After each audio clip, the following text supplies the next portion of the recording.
নতুন করে বিপদে পড়তে যাচ্ছেন সাবেক মন্ত্রী প্রতিমন্ত্রীরা। ইতিমধ্যে রাজধানীর পৃথক ৩ মামলায় গ্রেপ্তার দেখানো হয়েছে সাবেক ৪ মন্ত্রীকে।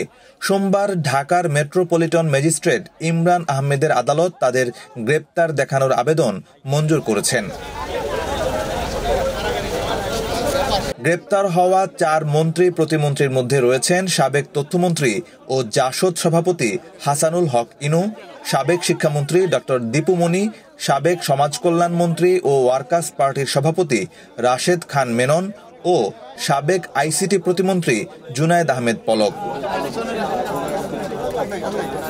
সাবেক প্রধানমন্ত্রী খালেদা জিয়ার গাড়িবহরে হামলা ও বিএনপির নেতাকর্মীদের হত্যা চেষ্টার অভিযোগে গ্রেপ্তার দেখানো হয়েছে রাশেদ খান মেনন ও হাসানুল হক ইনুকে। পাশাপাশি বৈষম্য বিরোধী আন্দোলন চলাকালে রাজধানীর রামপুরা এলাকায় সোহান শাহ নামে একজন গার্মেন্টস কর্মীকে গুলি করে হত্যা মামলায়ও হাসানুল হক ইনুকে গ্রেপ্তার দেখানো হয়েছে।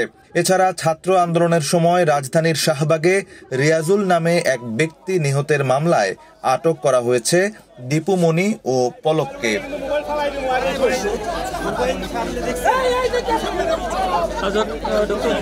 আদালত তাদের গ্রেপ্তার আবেদন মঞ্জুর করার পর আসামি পক্ষের আইনজীবীরা জামিন আবেদন করেন। জামিনের শুনানি শেষে আদালত জামিন মঞ্জুর না করে তাদের কারাগারে পাঠানোর আদেশ দেন।